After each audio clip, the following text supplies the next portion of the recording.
Buenas tardes. Yo voy a empezar presentándome. Yo me llamo Isaura, para los que no me conozcáis, soy neumóloga en la unidad de técnicas diagnósticas y broncoscopias de aquí, de este hospital de Orense. Y bueno, me gustaría empezar sobre todo agradeciéndoos a todos vuestra presencia aquí hoy a la tarde, que la verdad con este día tan bonito que nos ha regalado Orense, que da muchas más ganas de estar fuera que dentro, pues es de agradecer, ¿no?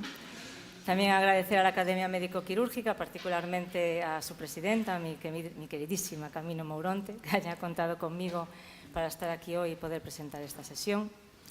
También, continuando un poquito con esta parte de los agradecimientos, pues me gustaría agradecer a las autoridades presentes, a la concejala Inmaculada Moreira, al gerente de nuestro hospital, al director médico de nuestro hospital, al presidente de las asociaciones de pacientes Auria, y bueno, seguro que me olvido a alguien y me tenéis que disculpar, pero bueno, a todos vosotros, muchas gracias por hacer un hueco en vuestras agendas, que seguro que son apretadas, para compartir aquí hoy un rato hoy a la tarde con todos nosotros. La verdad, también me gustaría destacar que, por suerte, en la Academia Médico-Quirúrgica siempre contamos con unas sesiones que se hacen en unos ambientes y en unos decorados, pues la verdad es que muy cálidos y muy acogedores. Y eso tenemos que agradecérselo a dos compañías, a dos empresas de decoración orensanas, que son Garden Paralelo y Elga Interiorismo, así que muchas gracias por hacerlo posible. Bueno, el título de la sesión de hoy, la verdad es que es, como me escucho ahora, es muy prometedor, se llama Del quirófano al podio, el arte de recuperar el movimiento, o de restaurar el movimiento, no sé exactamente cómo lo ponía. Hoy vamos a hablar de lesiones deportivas, vamos a hablar de la toma de decisiones con las lesiones deportivas, de tratamientos quirúrgicos, ¿no? También vamos a hablar de temas más mundanos, ¿no? De cómo adaptar la actividad física y el deporte según la edad o las comorbilidades de la población, pues de eso y de muchas otras cosas.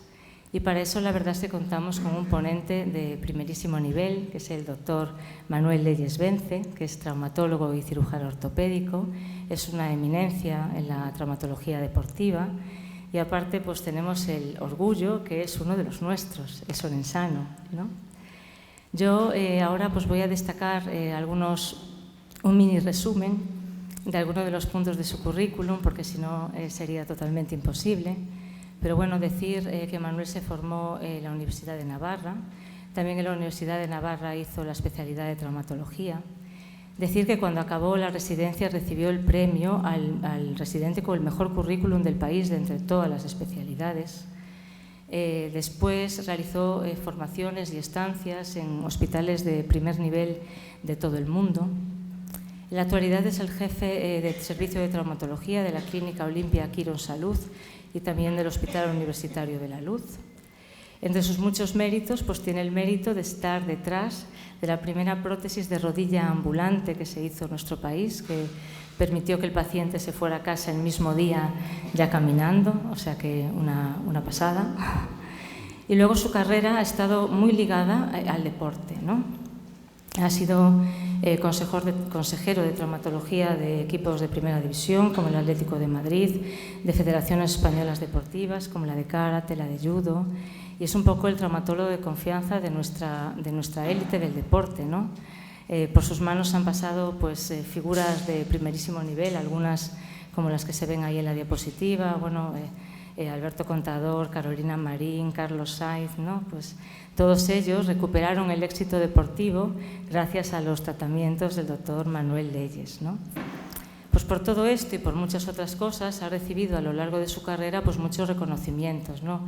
Pues por nombrar alguno, pues recientemente en el año 2025 recibió el premio Medlife de Medicina y de Deporte.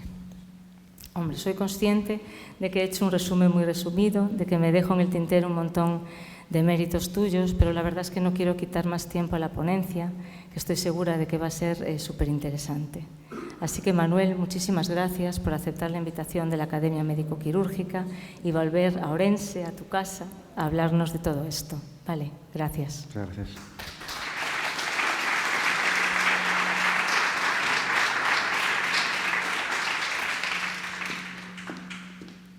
Buenas tardes a todos.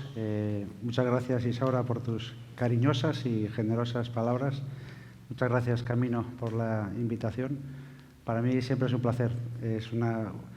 Tener un pretexto para escaparme y venir a mi casa y ver a la familia y estar en Orense, pues es una maravilla. También reconozco el mérito que tienen ustedes de estar aquí con el día que hace. Es un día fantástico.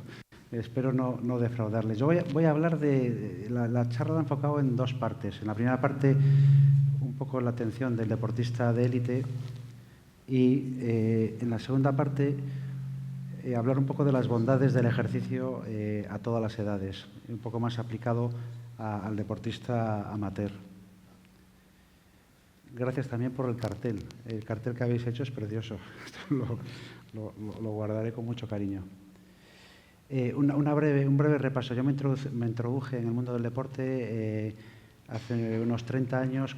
Al acabar la residencia me fui a Cleveland y ahí estuve en la Cleveland Clinic y llevábamos todos los equipos de la ciudad, todos los deportes profesionales y universitarios. Fue mi primer contacto con el deporte. Después pasé un montón de años en la Clínica Centro, que es y era un centro de referencia en España para los deportistas, y ahí pues, estuve muchos años con el doctor Pedro Guillén. Y hace 5 años abrimos un centro en Madrid que se dedica fundamentalmente al deporte, que se llama Olimpia, y es una especie, quiere ser un poco una copia de lo que yo había vivido años atrás en Estados Unidos. Un centro que llamamos One Stop Service, que el deportista llega allí y tiene todo. Tiene al traumatólogo, al fisioterapeuta, al cardiólogo, al podólogo, al psicólogo, no tiene que ir a otro sitio. Cuando un deportista se lesiona, realmente, ¿qué es lo que él busca? ¿Qué es lo que él quiere? Pues volver a jugar al mismo nivel. Esto es importante y diferencia del deporte amateur. O sea, nosotros no tenemos que conseguir que vuelva a jugar al fútbol. Lo que necesita es volver a jugar al nivel que jugaba antes. La mayoría de los jugadores, como ya comentaré más adelante, vuelven a jugar, pero no muchos vuelven a jugar al nivel que tenían antes. La cirugía estrella de nuestra especialidad es la cirugía de ligamento cruzado anterior. Es una patología muy frecuente y muy invalidante para el jugador. Entonces, mucho de lo que os voy a hablar ahora está en relación con el ligamento cruzado. El jugador espera que no tenga que volver a operarse y que lo que le hemos hecho no se vuelva a romper. Este es un jugador, Marco Asensio, que todos conocéis. Él tuvo la vuelta al deporte más increíble que yo he visto nunca, porque se operó de una pierna y salió al campo y a los 20 segundos, primer balón que tocó con esa pierna, metió gol. Pero ¿es esa la realidad? La realidad no es esa. La realidad no es esa. Si vemos la literatura, volver a jugar al mismo nivel que tenían antes de romperse el cruzado lo consigue un poco más de la mitad. El resto se van quedando. Hasta un 30% se vuelven a romper y casi un 30% necesitan cirugía de nuevo. Este es un estudio que se realizó en los equipos que juegan a Champions y casi todos volvieron a jugar, pero si lo vemos a los jugadores 3 años después, poco más de la mitad siguen jugando en la misma categoría y en el mismo nivel. ¿De qué depende que vuelvan o no vuelvan? No solo de la cirugía. O sea, la cirugía es importante, pero claramente no es lo único. En la cirugía, cuando operamos rodillas y en general cuando rompamos,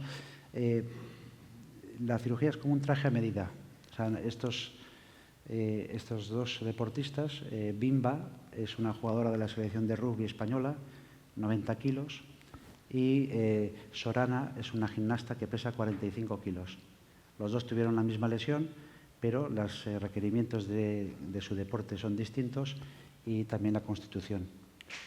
Incluso estas dos jugadoras son dos jugadoras del mismo equipo.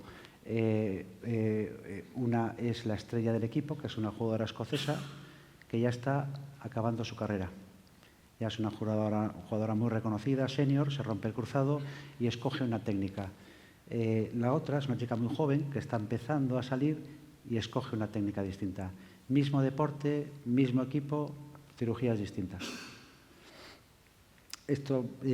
¿Cómo seleccionamos las cirugías?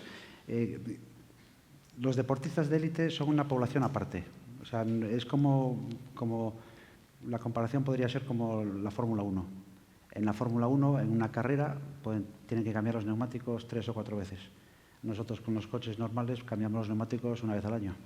Pues con los deportistas es un poco parecido.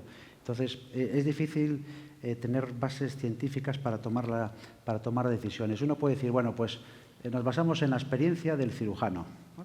Que eso es importante, ¿no? Pero en un equipo profesional de fútbol se rompe un cruzado cada 2 años. Entonces, si un cirujano en España operase a todos los jugadores que se rompen el cruzado ese año de división de honor, estaría operando 10 pacientes. Eso tampoco te da una evidencia científica sólida para sacar conclusiones. Entonces, ¿qué podemos hacer? Pues ver lo que hacen los colegas. Ahora hay muchos estudios, estos son algunos de ellos, en los que les preguntaban a los médicos de la NBA, si un jugador de tu equipo se rompe, ¿qué técnica le harías? Bueno, y hacen encuestas, esas encuestas se repitieron pues, en la NFL, en la Liga de Fútbol, y con esas encuestas pues sacas unas conclusiones. Pero bueno, son conclusiones de experiencias ajenas. También podemos ver estadística, es decir, bueno, ¿qué resultados hay publicados? Existen grupos como el Grupo Moon que hacen estudios prospectivos, multicéntricos, y entonces nos dan pues, una base de datos sobre muchos pacientes y nos dan resultados. Pero esta base de datos no está hecha con deportistas de élite. Ahí se mezclan todo tipo de pacientes. Los escandinavos son muy buenos.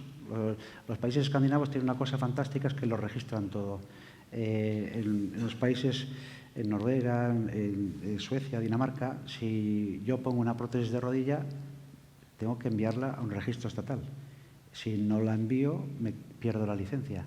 Con lo cual ellos sí saben lo que ocurre, porque tienen el registro de cuándo se puso la prótesis y cuándo se ha tenido que cambiar. Entonces sus registros tienen mucho valor, porque son registros de mucha... Y después podemos ver aspectos biomecánicos, que en el concreto en la cirugía del cruzado pues no nos ayudan mucho. La técnica quirúrgica, pues en estos deportistas de élite, pues cambiamos un poquito la técnica, porque tenemos que asegurarnos que no se vuelve a romper. Entonces, utilizamos doble fijación arriba y abajo, hacemos técnicas asociadas como esto es un paciente que tiene un cruzado roto, no solo reconstruimos el ligamento, sino que hacemos un refuerzo externo para disminuir el riesgo de que se rompa el cruzado. Es como si yo hoy me pongo cinturón y además tirantes, porque no quiero... Pues esas precauciones se toman en... Otra cosa que hacemos con el deportista de élite es formar un equipo estable. Yo aquí le llamo Dream Team, que no necesariamente son los mejores cirujanos de tu equipo. Son los cirujanos con los que operas más a gusto y con los que tienes ya una dinámica, y entonces cada vez que operamos a un deportista de máximo nivel nos juntamos los mismos. Cualquiera de ellos podría completar la cirugía por sí solo. Eso no es el problema. La cirugía al final es una técnica manual que se aprende. El problema es la toma de decisiones. Y en quirófano a veces hay que tomar decisiones hacia un lado y hacia otro, y cuando tienes a tu lado gente con mucha experiencia, pues acumulamos todos experiencia. Y después en el quirófano es un poco como, bueno, en el deporte en general, hay que jugar en casa. O sea, muchas veces nos invitan a operar a jugadores pues, en su país o en su ciudad, pero no es buena idea. Es mejor operar en un ambiente estable, todo controlado, donde si surge cualquier problema, pues lo sabemos resolver. Cuando tratamos una lesión, yo cuando empecé la residencia solo mirábamos lo que estaba roto. Bueno, se ha roto la rodilla, pues habrá que tratar la rodilla. Pero hemos aprendido que hay que centrarse en 4 aspectos. Uno es la reparación biológica. O sea, obviamente, cuando se rompe un tejido, tiene que cicatrizar, y hoy en día tenemos un montón de maquinitas y de técnicas que nos pueden ayudar a regular la inflamación y favorecer las condiciones para que el tejido pues cicatrice mejor. Tenemos cámaras hiperbáricas, máquinas de compresión, tenemos el iSlab, que son varias habitaciones en las que llegamos a bajar a menos 110 grados la temperatura. Tenemos bombas diamagnéticas, o sea, un montón de máquinas que nos permiten regular. Cuando nosotros hacemos una reconstrucción del ligamento, ese ligamento tiene que madurar. Al principio es un tendón que sacamos de una zona y lo ponemos en la rodilla, pero ese tendón con el tiempo acaba madurando. Y si veis esta resonancia, es del mismo paciente, y se puede ver a la izquierda el color que tiene el ligamento a los 6 meses, y a la derecha el mismo ligamento mucho más oscuro, mucho más maduro. ¿Cuándo dejamos volver a jugar a los jugadores? Pues aquí lo distinguimos en jugadores muy jóvenes y jugadores ya hechos. Los jugadores que ya son seniors, normalmente 7 meses y medio, 8 meses, vuelven a jugar. Si el jugador es muy joven, 1 año. Cuando yo empecé en esto, teníamos la carrera en la dirección contraria, a ver quién conseguía que volviesen antes. Y hay casos incluso publicados de jugadores que a los 3 meses ya estaban compitiendo. Pero ¿qué es lo que hemos aprendido? Que se rompen. Cuanto antes vuelvan, antes se rompen. Cuanto más jóvenes son, más pronto se rompen. Entonces, ahora vamos en la dirección contraria. E incluso en algunas ligas, en Estados Unidos, no les dejan volver antes del año. No les dejan, ni la compañía de seguro les deja volver. Dice, tienes que esperar 1 año. Problemas neurológicos. Nunca antes habíamos prestado atención a esto, pero ahora lo que hemos visto es que cuando un deportista se lesiona la rodilla, se provocan cambios en la corteza cerebral. Se empiezan a desconectar zonas de la corteza y se disminuye la plasticidad neuronal, tiene que reorganizarse el córtex, y esto antes no lo hacíamos ni caso, ni sabíamos ni que existía. Pero se ha visto que ocurre. O sea, de no hacer este movimiento durante 1 año, pues pierdo esa conexión. Y cuando vuelvo a hacer el deporte, mi deporte, el que yo he hecho toda la vida, soy más torpe. Y realmente hay que reentrenarlo. Y también hemos aprendido que la atrofia por lesión del músculo, la pérdida de músculo, no es lo mismo que la atrofia por desuso. Cuando hay una lesión, pues influyen muchos otros factores en que el músculo no se recupere. Cuando operábamos las rodillas había un grupo de pacientes que no estiraban la rodilla, se quedaban con la rodilla un poco en flexo y no desarrollaban musculatura. Y no sabíamos por qué.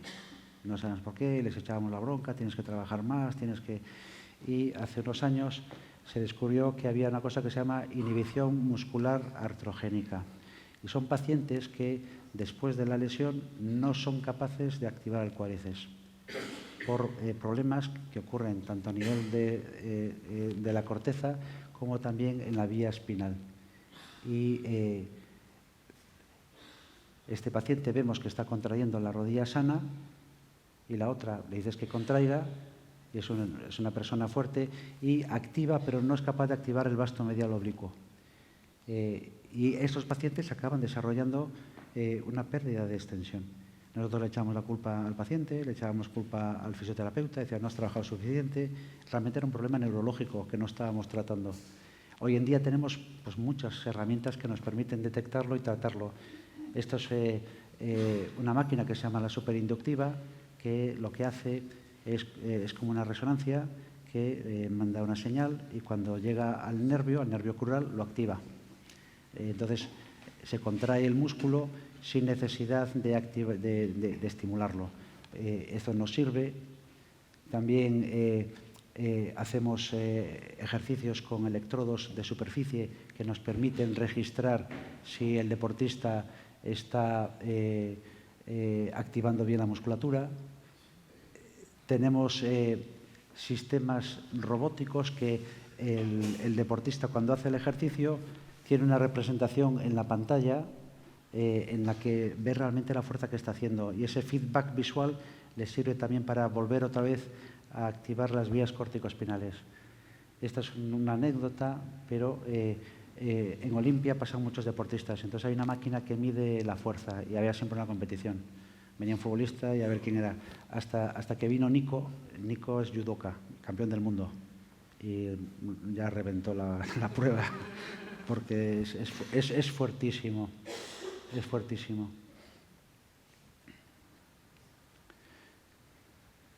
Son más ejercicios que podemos hacer. Otro dato interesante que no lo sabíamos es que cuando te lesionas pierdes unidades motoras. Después las recuperas y llega un momento en que el paciente a los 6 meses dice, fíjate, estoy igual de fuerte. Y tú le mides la fuerza y tiene las dos piernas con la misma fuerza. Pero cuando entra en fatiga, la rodilla sana recluta unidades motoras, la enferma no recluta. Por eso cuando operamos las rodillas y les dejamos volver a jugar, os habéis fijado que siempre vuelven poco tiempo.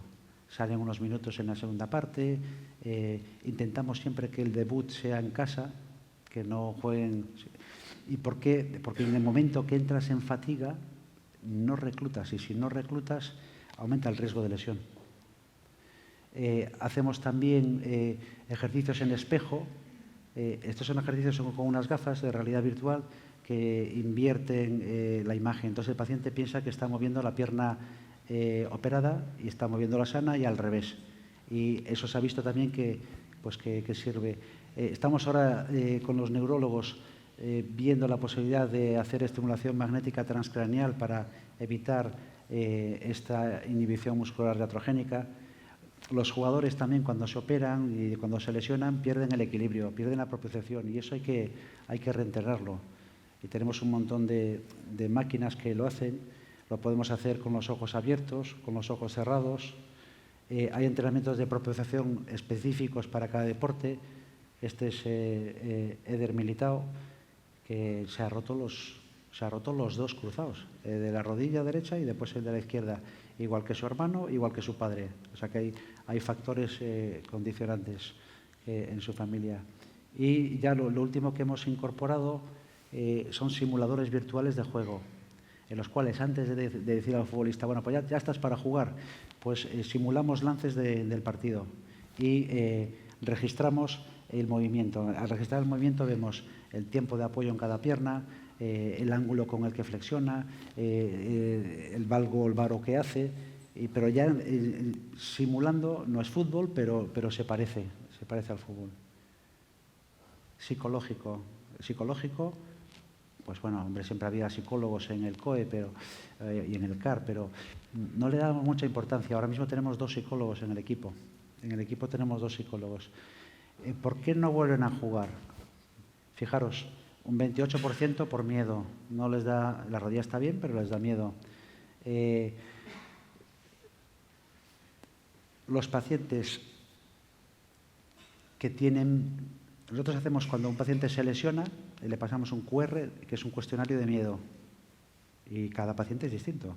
Los que puntúan muy alto en el cuestionario de miedo, y ese cuestionario se hace al poco tiempo de romperse, sabemos que en el futuro van a tener peor rendimiento.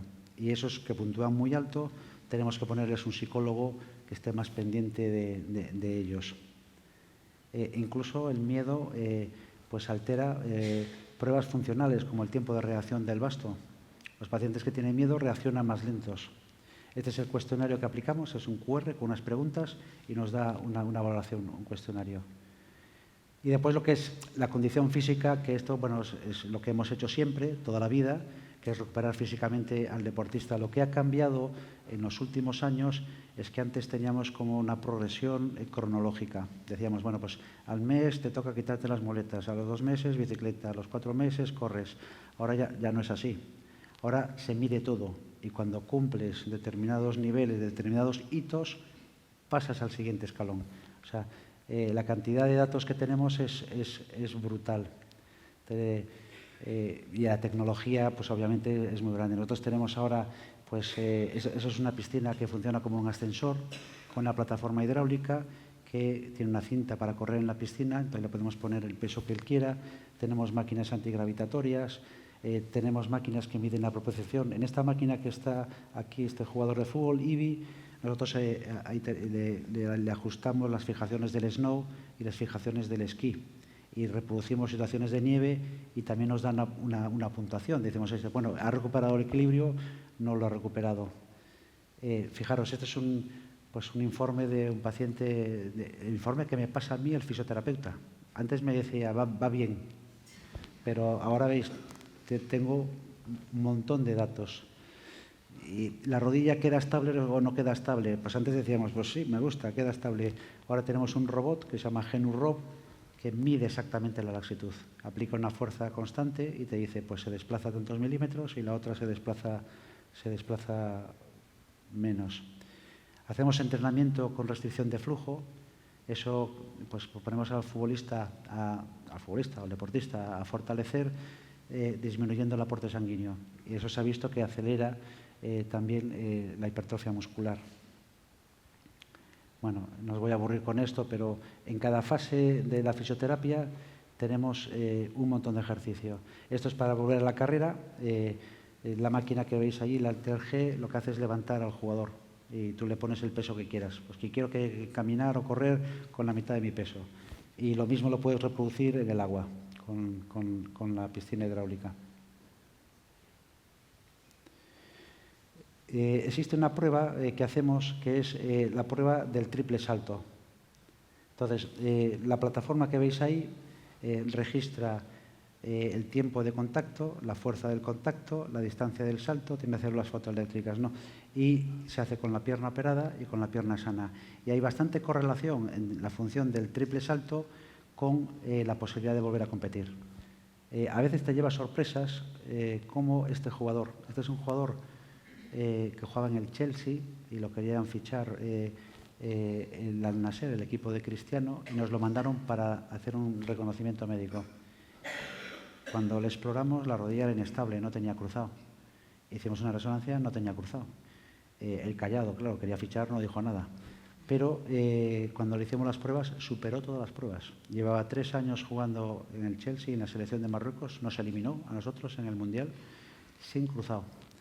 Y cuando le ve, bueno, no pasa el vídeo, pero las pruebas las hizo todas perfectas y de hecho se enfadó mucho el Chelsea porque nosotros trasladamos la información al otro equipo. Le dijimos, mira, no tiene cruzado, pero es verdad que todas las pruebas las ha superado, pero al final el equipo que paga no se arriesga. Dice, bueno, sí, cualquier día tiene un problema y no quisieron ficharlo. Tenemos... Este es un jugador también del Madrid y fijaros, hace el salto y nosotros lo que vemos es la distancia a la que salta y la posición de la rodilla en la recepción. Si tienes mucho control muscular, en la caída la rodilla no se mete hacia adentro y no flexionas mucho. Si se mete hacia adentro, ese es un riesgo de lesión, no la puedes dejar jugar. Y aquí lo veis, este tiene un ángulo de recepción muy parecido entre la rodilla operada y la no operada. Está en condiciones de volver a jugar. Lo veis también en el ángulo de flexión, pues todavía le falta un poco. Hay una pequeña diferencia en los grados de flexión.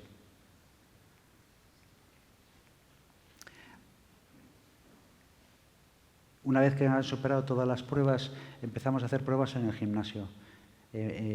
Pruebas que simulan situaciones reales de juego y vemos cómo se manejan. Cuando yo tengo, para nosotros, una de las decisiones más difíciles de nuestra profesión es cuando les dejamos volver, porque estamos muy presionados. El club te presiona, el jugador te presiona. Yo recuerdo, hace unos años se lesionaron a la vez Courtois y Militao.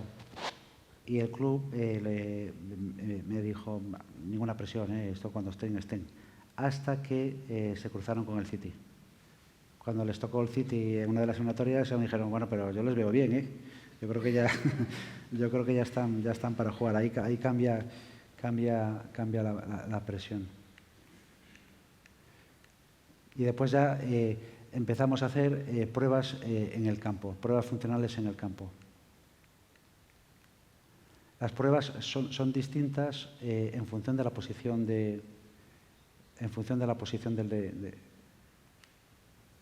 bueno, no sé, no corre el vídeo, pero los entrenamientos son distintos, obviamente. Las pruebas que hacemos son individualizadas para cada deportista. Cuando tenemos que decidir si puede jugar o no, utilizamos 3 parámetros. Uno son todas las mediciones que nos dan los fisios, cómo está de fuerte, cómo hace el triple salto, todo. 2, la imagen de la resonancia, buscamos que el ligamento esté maduro. Y 3, y más importante, las sensaciones que tenga el jugador en el campo.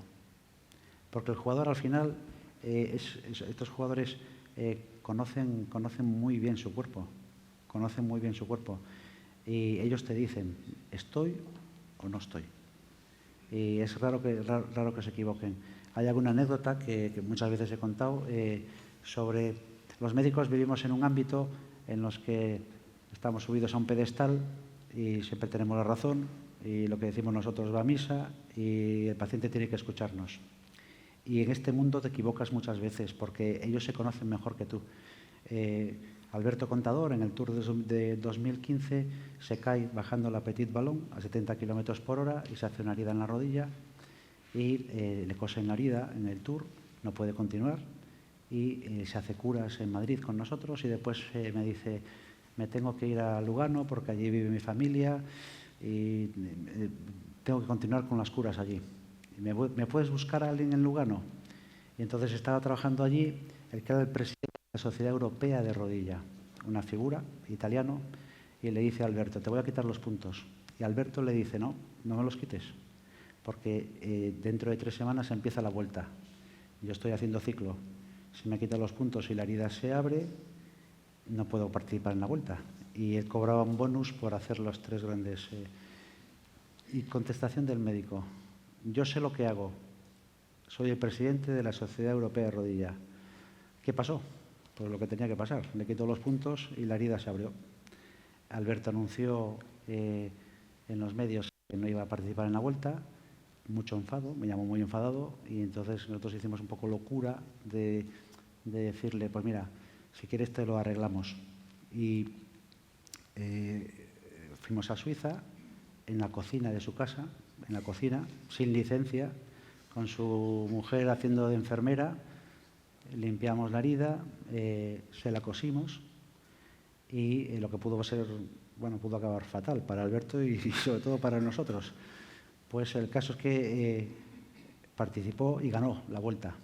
A las 3 semanas participó en la vuelta y la ganó. Y eso a nosotros fue el primer deportista de alto nivel que nos posicionó en el mapa. Eso fue Alberto y realmente fue por una acción un poco temeraria por nuestra parte. En el mundo de la élite realmente muchas veces tienes que cruzar barreras que no son muy ortodoxas. O sea, tienes que estar...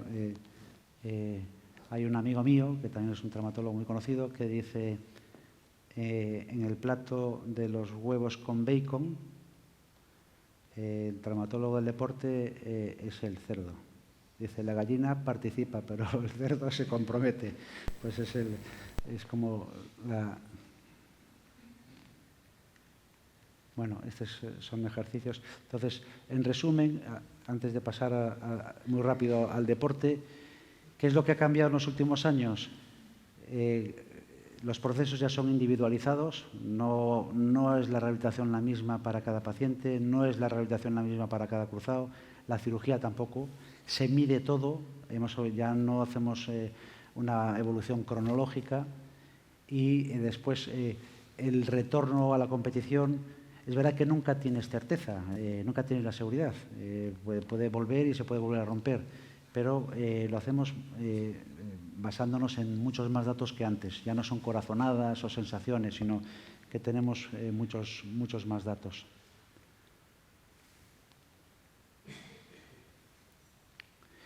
Y quería hacer unas pequeñas reflexiones sobre el ejercicio físico. El ejercicio físico para todos nosotros, que yo creo que nunca lo hemos interpretado como esto. O sea, yo creo que quiero que después de esta charla penséis que el ejercicio físico es una inversión. Es como si haces una inversión para tu jubilación y haces un fondo de pensiones o inviertes en cualquier inmueble, lo que sea. El ejercicio físico es igual. O sea, el ejercicio físico tiene efectos positivos en el músculo, en el cerebro, en el metabolismo y en la longevidad. Y lo que es importante es que según la etapa de la vida en lo que hagas, el ejercicio físico tiene una influencia distinta. Entonces,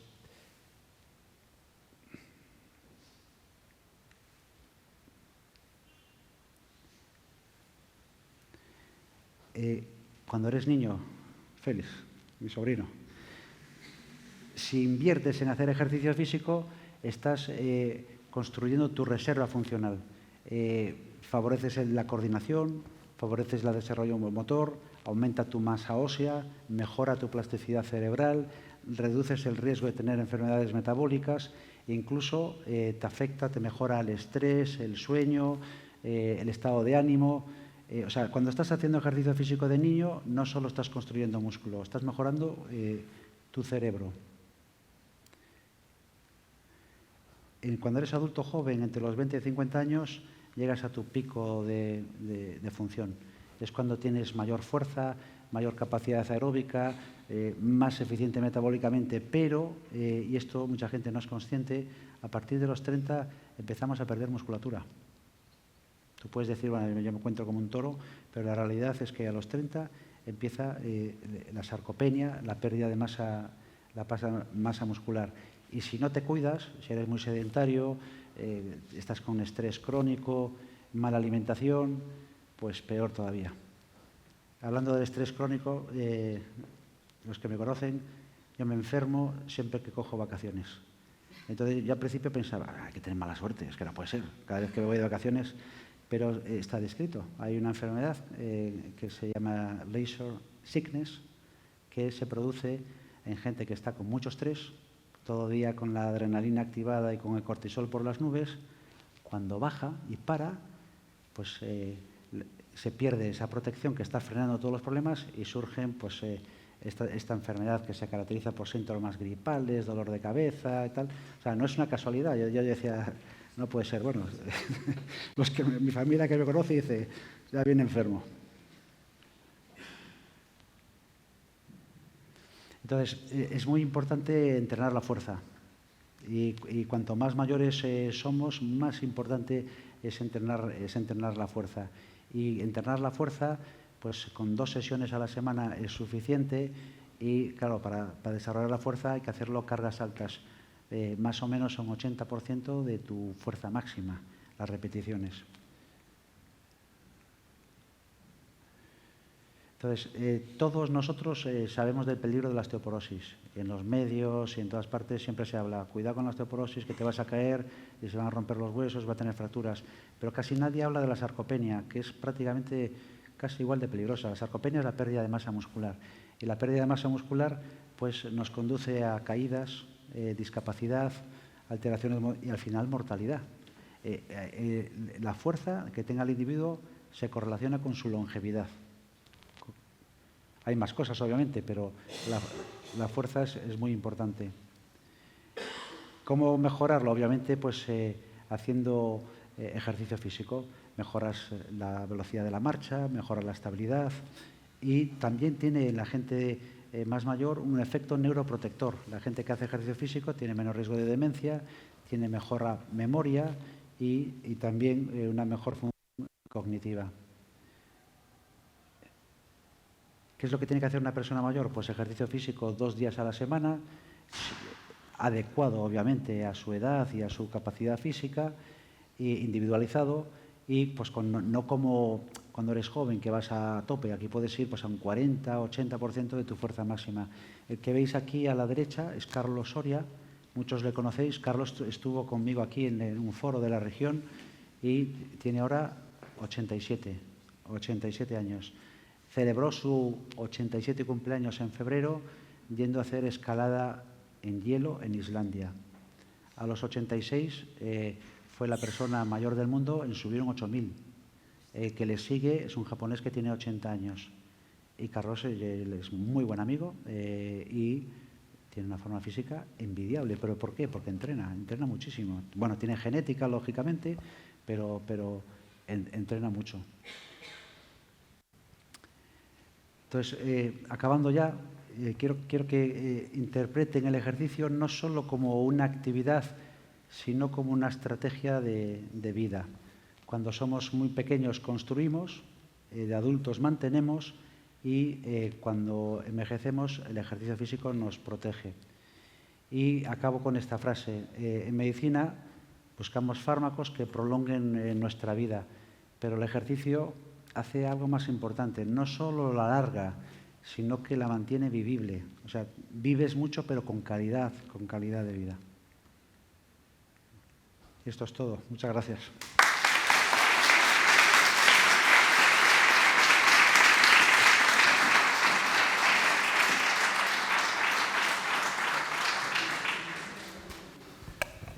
Bueno, muchas gracias. La verdad es que la presentación ha sido increíble, no ha decepcionado nada, como ya esperábamos. Muchas gracias. Bueno, ¿algún comentario aquí en la audiencia? ¿Alguna pregunta? ¿Alguien se anima a romper el hielo? Bueno, pues lo voy a romper yo, venga. A mí, la verdad, sobre todo ahora que te he escuchado, que veo la increíble presión a la que estáis sometidos, sobre todo en ese trabajo con deportistas de un nivel tan alto, a mí me gustaría saber cómo la gestionáis, porque me imagino que la presión es brutal del jugador, del entrenador, de la prensa, que además me imagino que muchas veces fiscaliza vuestro trabajo, vuestros resultados. ¿Cómo se hace para eso irlo gestionando de la mejor manera posible? Bueno, tienes presión antes de tratarle. Los jugadores cuando se lesionan, y si el jugador es muy importante, lo primero que hace el jugador es lo que nosotros llamamos doctor shopping. Ellos van pidiendo opiniones, y van pidiendo opiniones en todo el mundo. Tienen acceso a cualquier médico del mundo. Entonces ya es el primer examen que te hacen, porque pueden respetar tu opinión o no parecerle buena. Cuando les vas a operar, nunca les operas solo, porque vienen gente del equipo. La verdad es que la mayoría de los que vienen no saben mucho de lo que están viendo, pero siempre vienen. Y después, cuando lo operas, lo que se transmite a los medios muchas veces no tiene mucho que ver con la realidad, porque hay muchos intereses. El equipo puede decir, mira, yo quiero deshacerme de este jugador o quiero venderlo, pues hay que decir que ha ido todo bien y que no tenía casi nada. Entonces, los comunicados de prensa los hace el club, no los hace el médico. Pero para nosotros lo importante es que en el momento en que nosotros estamos trabajando te aísles. Es decir, bueno, llega el momento de operarlo, es una rodilla más y todo lo demás es superfluo. Te tienes que centrar en lo que estás haciendo. Yo tengo la suerte de que no me afecta mucho, por lo menos en esa parte, cuando lo estoy operando. De hecho, bueno, ayer tuve que operar a mi hija de un cruzado. Mi hija, que está viviendo en Estados Unidos, pues se rompió el cruzado esquiando y se vino a operar a Madrid. Y la gente me decía, pero hombre, operar a tu hija y tal. A mí esa parte concreta del acto quirúrgico lo haces tantas veces y de forma tan metódica y repetitiva que una vez que está cubierto el paño te olvidas.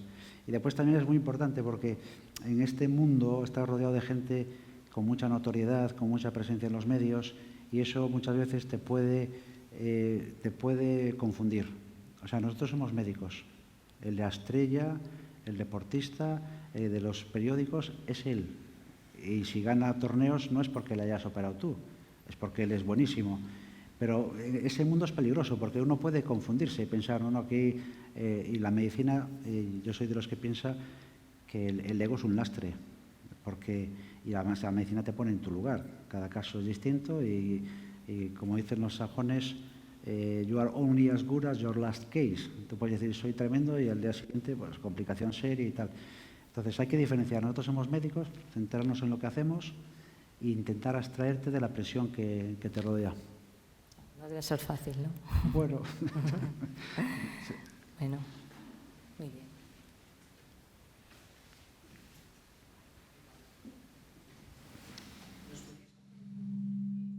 ¿Cuáles son las lesiones más frecuentes al margen del cruzado anterior en los distintos deportes que has visto tú? Es decir, yo, por ejemplo, soy fan del fútbol americano, vi una foto de los Cleveland Browns y me gustaría, bueno, saber un poquito, por ejemplo, en el baloncesto, en el tenis, en el fútbol americano, ¿qué tipo de lesiones al margen del cruzado anterior sueles tener que atender?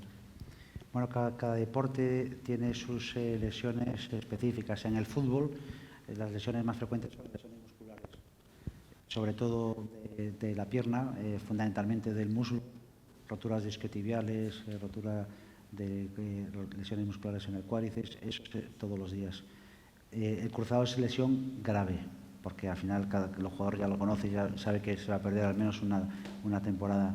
El fútbol americano es un deporte de contacto, de alta energía, y ahí las lesiones son frecuentísimas. Para que te hagas una idea, las temporadas que estuve en Estados Unidos, cada 4 partidos operábamos a un jugador de nuestro equipo. Cada 4 partidos. El fútbol americano además es salvaje en las condiciones laborales. No es como el fútbol, que te lesionas y el equipo te respeta. En el fútbol americano, si no llegas a determinado momento de la temporada, te pueden despedir si te lesionas. De hecho, nosotros operábamos a un jugador y antes de darle el alta del hospital ya le habían echado del equipo. Si eres la estrella, pues te esperan, pero en ese sentido es muy salvaje. El tenis es un deporte de lesiones por sobreuso, muy poca cirugía. Es muy raro tener que operar a un tenista, muy raro. Pádel muchísimo más lesivo que el tenis, muchísimo más. El pádel operamos un montón de cruzados, hombros. El golf sufre mucho la lumbar, sufren las muñecas. Cada deporte tiene sus lesiones. Muchas gracias por la charla, muy amena y muy clarita. Yo te preguntaría, porque sabes que estás en la provincia con más envejecimiento de España y que ya creo que nos van a nombrar zona azul, etcétera, etcétera. Pero lo que quería preguntarte es, ¿qué deporte o qué ejercicio recomendarías tú para las personas de más de 80 o llegados a los 90 que podrías recomendarles? Gracias. Nada.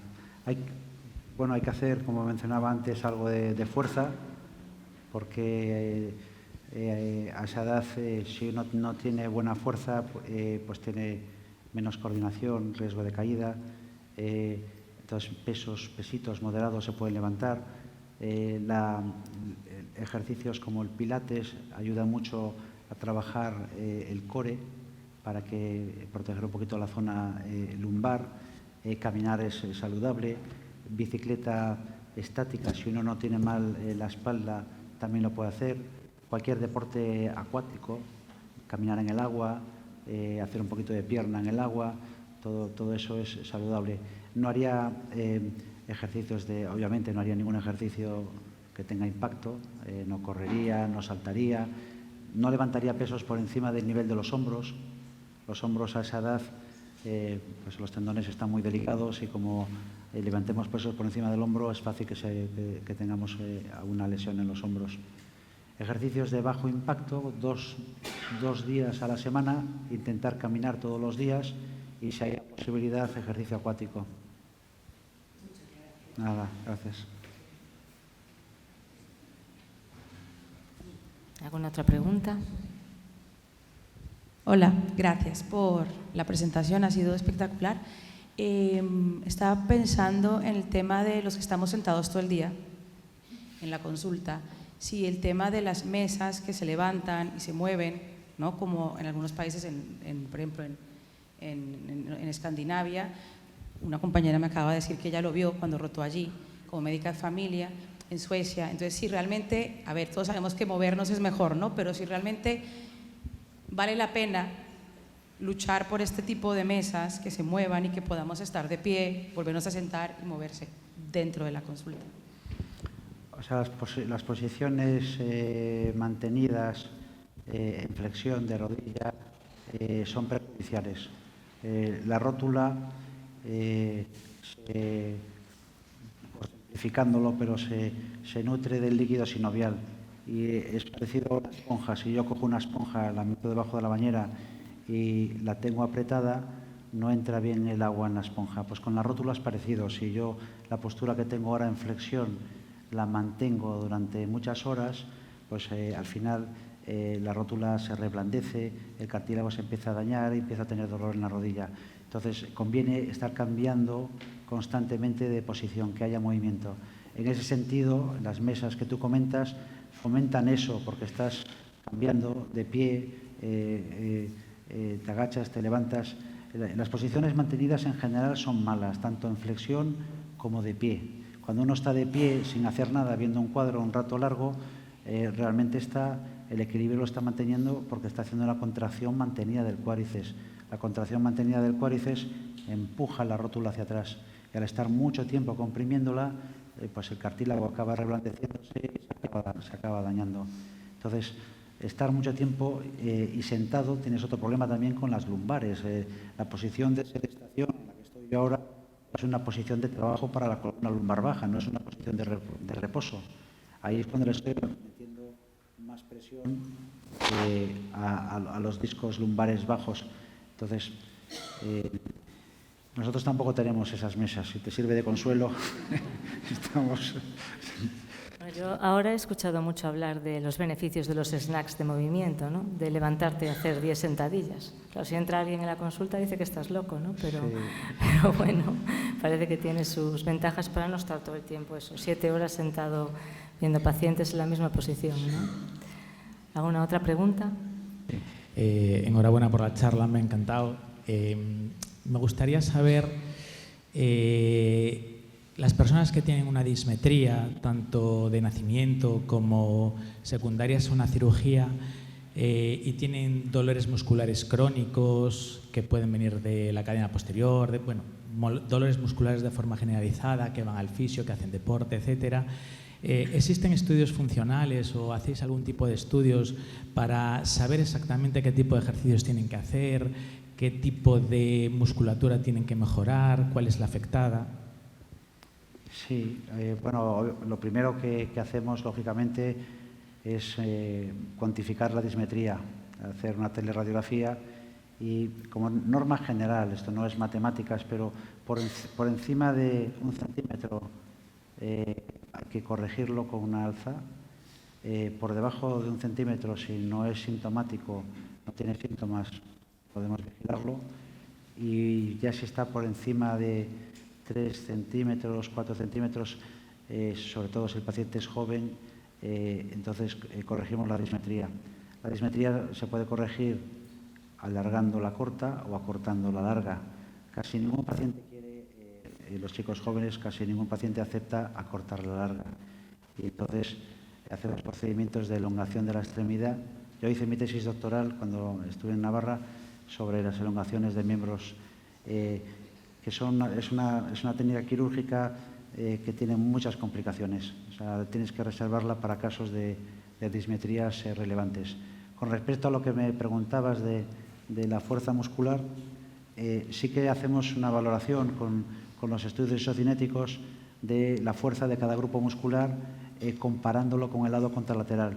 Y eso nos permite diseñar el plan de musculación.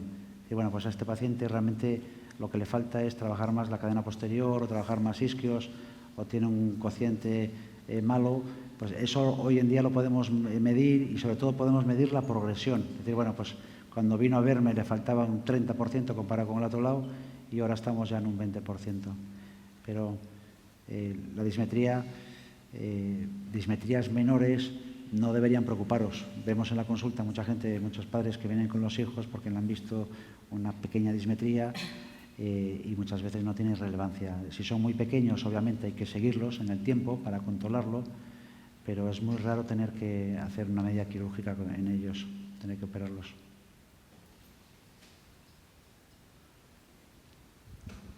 Hola, buenas tardes. Muchas gracias por la charla. Hemos estado viendo que utiliza la hidroterapia como parte de la recuperación. Entonces, claro, a uno de esa necesidad le surge ¿qué papel podría tener el agua termal, si tiene experiencia, ¿no?, en recuperación funcional de deportistas o más bien para... Tengo experiencia familiar con una persona que no es gran deportista, pero que es muy testaruda, que es mi madre. Mi madre se rompió la muñeca hace muchos años y la operamos con amigos, la operamos y entonces la mandé a fisioterapia y ella me dijo, yo no voy. Y dice, yo no voy a dejar que nadie me haga daño. Y digo, bueno, pues hacemos un trato. Tú no vayas, pero no le digas a nadie que te he operado yo. Porque... y se fue a las aguas termales y tiene movilidad completa. O sea, mueve la muñeca para un lado, para otro, como el mejor fisio. Hombre, obviamente aquí tenemos las aguas termales, hay que aprovecharlas. La hidroterapia es fabulosa. El problema en las grandes ciudades es que es difícil, de difícil acceso. Para el paciente encontrar una piscina de rehabilitación es muy difícil, le lleva mucho tiempo, pero cualquier patología articular que tengamos que dosificar las cargas nos viene fenomenal. Nosotros cuando pues operamos una rodilla y el paciente tiene un poco de daño en el cartílago y tiene que perder peso, la pérdida de peso no se puede hacer con ejercicio de impacto porque eso conduce a un desgaste precoz. Entonces, si tú estás con una rodilla que te duele y te sobra peso y te pones a correr para perder peso, te vas a cargar la rodilla. Y ahí es donde la hidroterapia es fantástica, porque puedes consumir muchas calorías sin tener carga en la articulación que está dañada. Estaría bien recomendarle a los deportistas estos que vinieran aquí a nuestras aguas termales. Bueno, yo creo que si las conociese, vendrían. Vendrían, sí. Sí, sí. Bueno, ante todo, una pasada la charla. Me parece ciencia ficción lo que tienen, porque los que hemos sido deportistas populares, porque a veces te vas evolucionando y ya no te llega un deporte, te cambias a otro deporte, al final eso incurres en lesiones y cuando te quieres recuperar, lo que te das cuenta que al llegar a centros como el que usted tiene, está muy lejos, ¿no? Ya no sea porque o no tienes medios económicos o porque está bastante fuera de tu alcance. Y es súper interesante lo que cuenta del tratamiento integral, porque aquí habla de multidisciplinar, desde fisio, podólogos, me imagino, nutricionistas, pues harán todo tipo de pruebas. Y quería hacer un apunte con el tema de la nutrición deportiva, porque sabe que muchas de las grandes lesiones siempre han venido, bueno, hablamos mucho de fútbol, históricamente siempre ha habido mala alimentación y se rompían mucho los jugadores. Yo siempre he corrido y tuve una etapa que me lesionaba me decían porque no me alimentaba bien y ahora eso ha mejorado. ¿Qué opina ahora del tema de la creatina, que está circulando mucho como suplemento y parece, como hablando del tema masa muscular, puede ayudar desde su visión? Pues me alegro de que me hagas esa pregunta porque ese es un aspecto que no he mencionado en la charla y es el valor del nutricionista. Nosotros ahora cuando operamos una rodilla, una lesión importante, un menisco no, pero un cruzado, tiene una visita previa con el nutricionista y el nutricionista le hace una dieta prequirúrgica y una dieta postquirúrgica. En esas dietas pues entra la creatina, y sobre todo en la fase en la que necesitamos que gane masa muscular.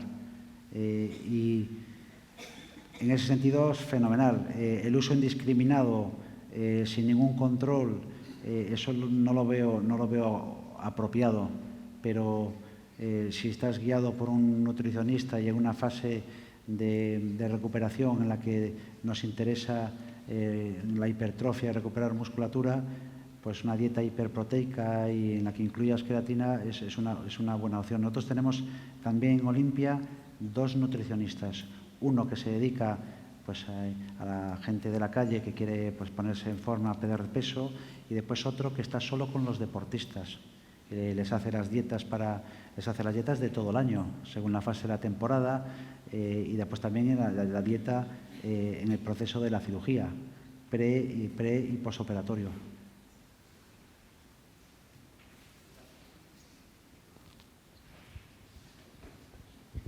Hola, buenas tardes. Nada, preguntar una cosa, porque soy médico de atención primaria y como comentaban antes, estamos en una población muy envejecida y cada vez encontramos más pacientes que están intervenidos de prótesis de rodilla. Y entonces queremos saber un poquito qué recomendaciones les podemos dar desde la consulta de atención primaria para que puedan ellos ir recuperándose, porque a veces lo que es el acceso a los fisioterapeutas, a la rehabilitación, es un poco lento y a veces pueden ir empezando a hacer ellos algunos ejercicios que les mejoren sus habilidades. Era un poco conocer eso. Sí, ¿sabes? Lo primero, cuando te van a someter a una prótesis de rodilla, la pregunta que hacen todos los pacientes es ¿y qué voy a poder hacer después? Entonces, en principio, con la prótesis puedes hacer cualquier actividad que no tenga impacto. ¿Por qué no las dejamos hacer impacto? Porque disminuye la longevidad del implante. O sea, hay pacientes que se encuentran muy bien y que podrían hacer impacto. Ahora en los medios pues ha sido muy famoso y ya tiene mucha repercusión mediática el caso de Lindsey Vonn, que es la esquiadora que se lesionó en los últimos Juegos Olímpicos de invierno, pero que estaba esquiando con una prótesis unicompartimental lateral. Se había retirado del esquí por una lesión grave de la rodilla y le pusieron una prótesis y 5 años después de su retiro volvió a competir al máximo nivel. Es verdad que ella no priorizaba la longevidad del implante, ya sabe que haciendo eso le va a durar poco y tendrá que cambiarlo. Entonces, lo primero que le hay que decir al paciente que se va a someter a una prótesis es que va a poder hacer una vida activa. Puede caminar, puede hacer senderismo, puede jugar al golf, si le gusta jugar al golf, puede hacer bicicleta, puede nadar. Si un paciente está recién operado, cuando operas una prótesis de rodilla, lo que tiene urgencia es ganar la movilidad. La movilidad tiene su tiempo, si no la ganas al principio no la ganas nunca. Entonces, si tiene dificultad para acceder al fisioterapeuta, hay que recomendarle que mueva mucho la rodilla, que empiece a doblar, estirar desde el principio. Normalmente cuando haces una rehabilitación supervisada, la rehabilitación ha de ser intensa y corta. O sea, las prótesis a nosotros nos gusta que el paciente 2 meses después de haberse implantado la prótesis esté finalizando ya la parte específica de fisioterapia. Después le queda un recorrido muy largo para recuperar la fuerza, pero eso no tiene prisa. La fuerza la puede recuperar cuando quiera. La movilidad no, la movilidad hay que ganarla al principio, aunque duela mucho la rodilla. Yo, de hecho, a los pacientes les intento convencer que en los primeros meses el dolor no es un parámetro de si va bien o mal. O sea, si el fisio te trabaja mucho y te fuerza mucho, te va a doler. Pero en el momento en que tengas la movilidad y te dejemos la rodilla tranquila, el dolor se irá. Aquel paciente que viene a la consulta y dice, estoy encantado porque no me duele nada, y ya han pasado 6 semanas y dobla 70, nosotros estamos preocupados. Yo prefiero a un paciente que doble 100 y que tenga mucho dolor, porque el dolor se le irá cuando se acabe la fisioterapia. Entonces, dar prioridad a la movilidad. La extensión completa es fundamental. Si una rodilla no se estira por completo después de una prótesis, el paciente va a quedar con una pierna más corta que otra y esa le va a dar cojera. Entonces, la extensión no podemos perdonarla, hay que estirar por completo. Y después una flexión que consideramos muy buena en una prótesis son 120 grados. 90 grados límite, menos de 90 mal resultado, el paciente va a tener muchas limitaciones en la vida diaria. Y a partir de 90, entre 90 y 120, empiezan a estar con calidad de vida. Por encima de 120 te puede dar problemas también, porque la gente que dobla mucho, el plástico de la rótula baja tanto que el tendón del cuádriceps acaba tocando con el escudo metálico de la prótesis. Y en algunos pacientes les genera una cicatriz que les da dolor y notan un resalte, un chasquido. Entonces, pero primeros 2 meses mover todo lo que pueda, aunque le duela, para conseguir flexión, extensión. No tener ninguna prisa en quitar las muletas. Las muletas da igual que te las quites al mes o a los 2 meses. Lo que tienes que desarrollar es un patrón de marcha normal. Hay pacientes que tienen mucha prisa y se acostumbran a caminar con cojera, con flexo, y después nos cuesta mucho quitarles ese hábito. Entonces, en algunos países, de hecho, no van a fisioterapia. Yo tengo un compañero, amigo en Suecia, ponían la prótesis y le daban unas hojas al paciente y decían, eso es lo que tienes que hacer, ponte a hacerlo. Eso es un poco arriesgado porque al final la prótesis duele y duele bastante. La prótesis de rodilla es muy dolorosa y hay pacientes porque se quedan cortos y cuando ya te vienen a ver ya es tarde, ya tienen la rodilla muy rígida y ya es muy difícil conseguir la movilidad.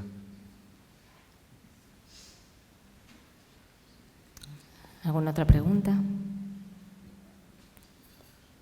se anima nadie más? Bueno, pues voy a hacer yo otro comentario. Digo, me gustó muchísimo la parte en la que hablaste del deporte, porque ahora esto que sabemos de que el deporte es como una polipíldora, que en realidad es buena para todo, no hace tanto tiempo que lo sabemos, ¿no? Porque yo, bueno, ya hace muchos años que no soy niña, obviamente, pero recuerdo que antes a los niños, pues por ejemplo, si había mucha presión académica, lo primero que te quitaban era el deporte, cuando ahora sabemos que el deporte también es bueno para rendir intelectualmente, ¿no? Y digamos que no se le daba tanta importancia. Entonces yo creo que hay una generación importante o muchas generaciones que realmente hicieron muy poco deporte a lo largo de toda su vida porque tampoco sabían que tenía tantos beneficios. Y a veces te preguntan, ¿pero realmente ahora puedo empezar? Sí. Ahora que ya tengo, ¿hay algún límite para que empiece a hacer deporte? No, nunca es tarde. Nunca es tarde para empezar a hacer deporte. Yo, de hecho, siendo médico, tampoco me he aplicado lo que os he contado. Es decir, Yo de joven pues hacía algo de deporte, pero no pensaba que realmente el deporte iba a ser un instrumento para que mi vida fuese de mayor calidad. O sea, nosotros pensamos, bueno, se quiere poner fuerte pues para otra cosa, no para lo que sea, pero realmente lo que estás haciendo es, no, tampoco asegurándote, porque te pueden pasar muchas cosas en la vida, ¿no? Pero comprando papeletas para que tu calidad de vida sea mejor, tu envejecimiento sea más saludable, tengas una vida más activa, y eso realmente no nos lo dijo nadie, tampoco nos lo dijeron en las clases, ni en el colegio, en ningún sitio.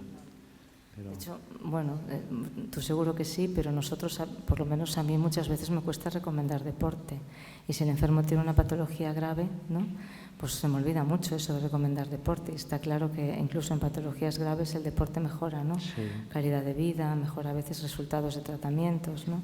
Así que eso estado de ánimo, estado estrés. de ánimo, claro. Sí. Estrés. Ahora también hay que tener cuidado con... Hay dos cosas que a mí me preocupan. Uno son las redes, los retos de las redes, los retos virales, y después que gente que no ha hecho deporte en su vida, pues de repente pues dice, pues mi objetivo es...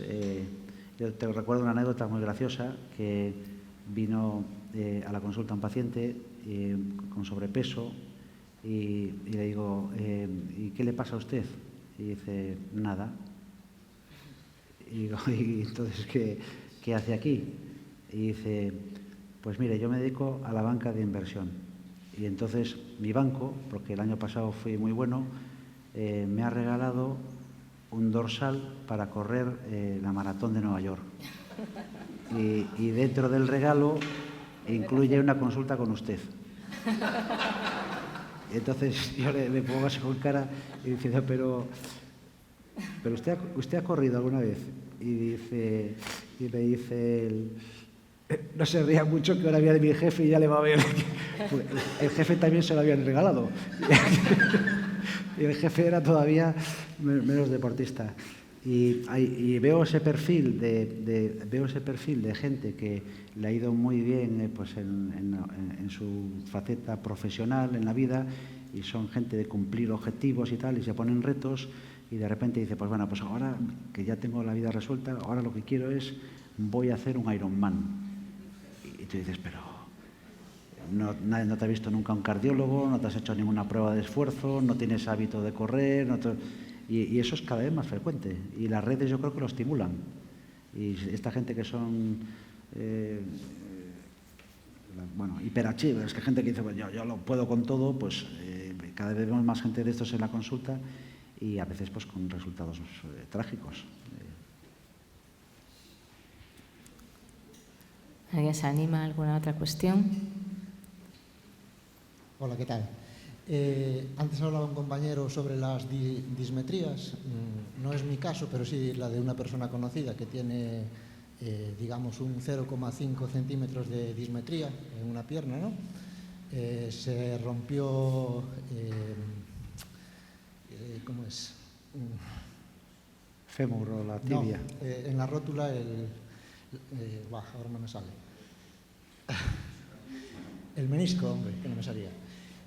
Bueno, ha ido a buscar diferentes opiniones, y hay quien quiere hacerle, por ejemplo, una osteotomía, ¿no?, que es algo muy serio, creo.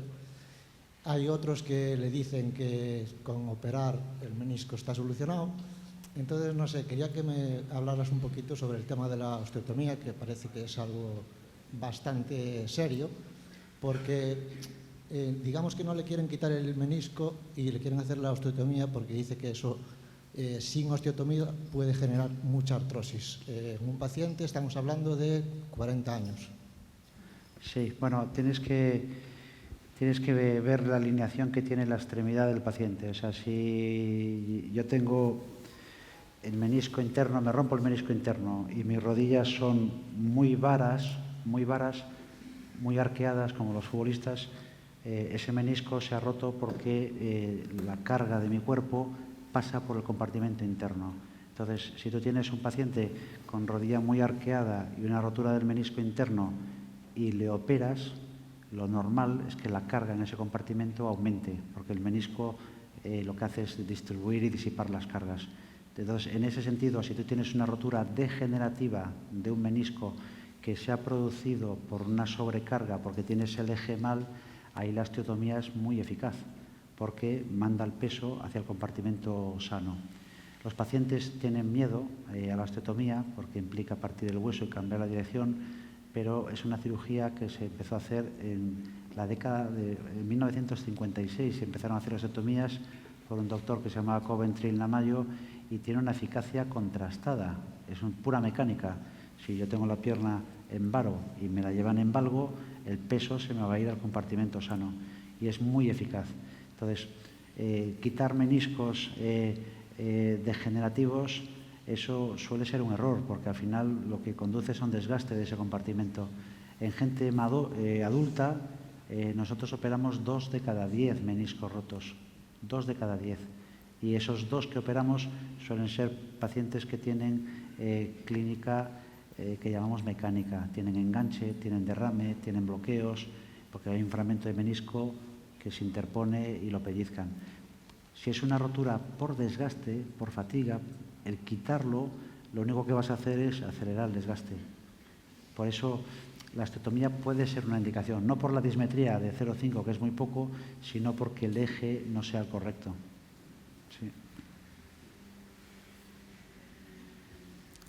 ¿Alguna otra cosa? Bueno, pues yo creo que podemos ir dando por finalizada la sesión. Muchas gracias, Manuel, ha sido súper interesante. Muchas gracias a vosotros. Y nada, espero que vuelvas pronto. Vale, hemos aprendido un montón. Muchas gracias. Muchas gracias.